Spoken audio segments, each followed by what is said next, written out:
আগামী বিপিএল এ আর থাকছে না 7টি দল, যুক্ত হচ্ছে 8টি দল। মূলত সময়সূচি ঠিক করে ফেলেছে 2025 বিপিএল এর চ্যাম্পিয়ন্স ট্রফির কারণে বিপিএল এর সময়ও নামিয়ে আনা হয়েছে। তবে এই বছর অর্থাৎ 11তম আসরে খেলা হবে আগের 7টি দল নিয়েই। তবে পরবর্তী বছর অর্থাৎ 12তম এডিশন 2026 বিপিএল এ যুক্ত হতে চলেছে আরো একটি দল, অর্থাৎ 8 দল নিয়ে মাঠে গড়াবে বিপিএল এর 12তম আসর। ইতোমধ্যে ঘোষণা করে ফেলেছেন বিসিবি। মূলত বিসিবি থেকে রয়্যাল বেঙ্গল স্পোর্টস লিমিটেডকে অপেক্ষা করতে বলা হয়েছে আরো 1 বছর।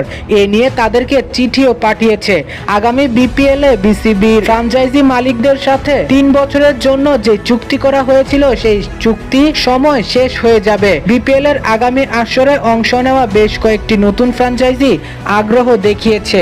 তাদের মধ্যে নোয়াখালী, গাজীপুর, ময়মনসিংহ এবং রাজশাহী রয়্যালসও আছে। তাই তো এবছর সম্ভব হয়নি, এ কারণে আরো 1 বছর রয়্যালস গ্রুপকে অপেক্ষা করতে বলা হয়েছে।